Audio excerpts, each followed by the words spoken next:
Hi, folks. I'm Peter Lemieux with Batter Sports and Rounding Third. I tell baseball stories, and I got a phenomenal one for you today, which I call 2 Days of Drama at Fenway. Let me explain. We're going to start off by telling you what was happening at Fenway in 1975. On October 11th, 1975, the World Series started at Fenway Park, 2 days after my son Kyle was born. So we had an infant child at home.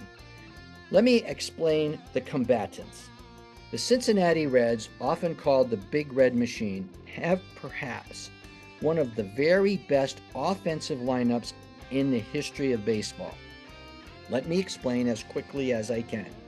We had in the outfield a fellow by the name of Ken Griffey Sr., really good baseball player, okay? George Foster, a National League leader perennially in power numbers, home runs, and RBIs. Center fielder, a great outfielder for speed and defense, and his name was Cesar Geronimo. I'm just getting started. Catching, Hall of Famer Johnny Bench. First base, Hall of Famer Tony Perez. Second base, Hall of Famer Joe Morgan, who was MVP in 75, batting .327 with 67 stolen bases. He also could hit home runs. A great defensive shortstop in David Concepcion. And at third base, Hall of Famer, leading all the majors in lifetime base hits, Pete Rose. Now, weakness, they didn't have the pitching that the Red Sox had. The Red Sox, although a really strong team, it's hard to compete with that lineup. They had, however, 4 really good outfielders. Carl Yastrzemski, their Hall of Fame leader of the team, and Dwight Evans, Fred Lynn, and Jim Rice were on this team. Those are all really good players. However, the real emotional leader of the team was behind the plate. Carlton Fisk, he was a New England guy, born in Vermont, raised in New Hampshire, playing for the Red Sox. He was a great hitter, a great defensive player, and he was a guy made to be in Boston. Team leader. The advantage Boston has, they have 2 really, really good pitchers. I got to start with their ace, Louis Tiant. To describe Louis Tiant, I can't. You have to see it to believe it. He would, in his windup, turn himself around so that his back faced the batter and home plate. And when he was and hold that position. And when he was ready, would spin around and without even seeming to look, throw a pitch from one of 3 different arm angles, and he had like 4 pitches. So he was really hard to pick up. Louis was famous for, after winning a game, lighting up a huge Cuban cigar. Louis was from Cuba. Their other guy who had a terrific year was named Bill Lee, but most people know him as Spaceman Bill Lee. Spaceman kind of lived in a different universe than anybody else. He spoke a different language and just, he was a strange guy. Nice guy, strange guy.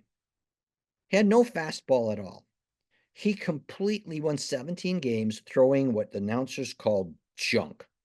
He would throw it at different speeds, at different arm angles, with different types of pitches, mixing everything up so much that the players couldn't catch on to him. So the Red Sox had these 2 pitchers to combat against the Cincinnati Reds. One other thing you have to know, the Cincinnati Reds, the city of Cincinnati, had not won a World Series in 35 years. Boston, the Red Sox, hadn't won a World Series in 50 years. So the drama here is 2 really historically great organizations. One of them was going to break the drought and win the World Series. And with that background, we start the World Series. National television coverage of baseball, interest of baseball had been down. But as this series grew, people started watching the games more and more. To make a long story short as I can, after 5 games, the Cincinnati Reds held a 3-2 advantage going back to Fenway. And they needed one more win to win the World Series. There was a 3-game delay between game 5 and 6 because of rain, which meant that the Red Sox could trot out their ace pitcher, Louis Tiant, for the third time. He already had won 2 games. And so the fans were really feeling good about winning game 6.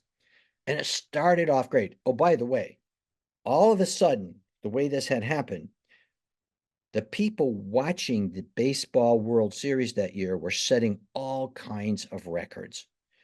Red Sox started off with a 3-0 lead and held on to it till the 5th when they started to get to Louis Tiant. They tied the game at 3, scored 2 runs in the 7th and a run in the 8th. And going into the bottom of the 8th, the Red Sox hope were not good. They were behind 6-3. But then the clouds parted and miracles started happening.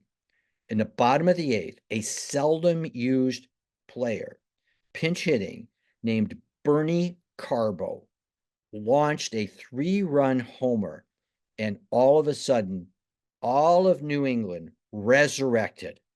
The Red Sox, down 6-3, were now even at 6-6. And that wonderful quality we need to create drama of hope poured back into the stadium.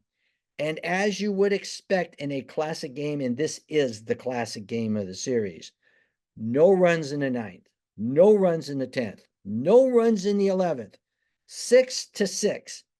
During extra innings, it was said that Pete Rose came up to the plate, looked at Carlton Fisk, and said, "This game's a lot of fun, isn't it?"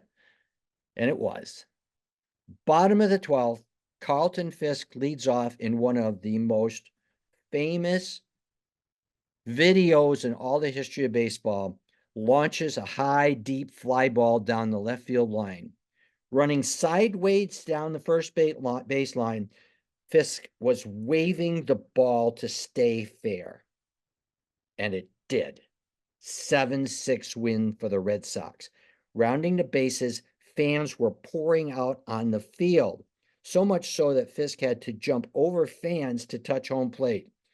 But now we were ready for game 7. And America was into it. 75 million people watched game 7. Believe it or not, at the time, the most watched sporting events ever.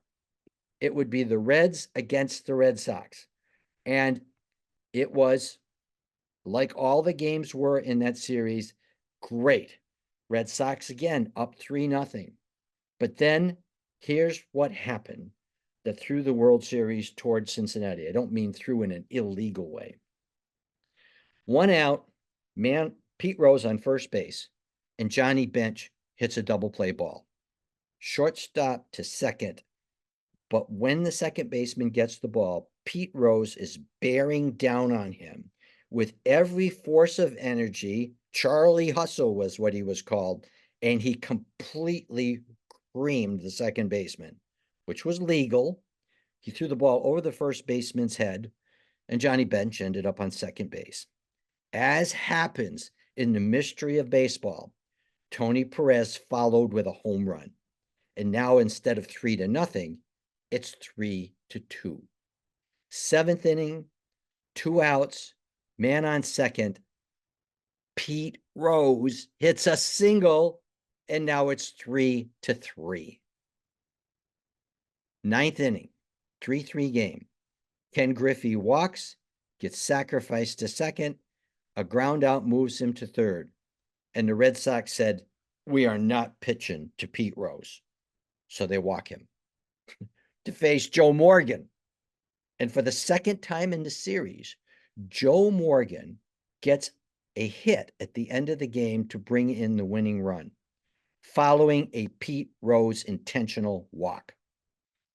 Up 4-3, the Reds shut down the Red Sox in the bottom of the 9th inning. And even though the fans in Boston were crushed, the tension and drama of this World Series, nobody had seen anything like it. It was incredible. Games 4 and 5 had people at the edge of their seats on every single pitch, especially after Bernie Carbo hit that home run. These games were phenomenal. It was just, if you were watching them or you were a fan of either team, they were unforgettable. And so I call this a 2-day drama in Fenway, should never, ever be forgotten.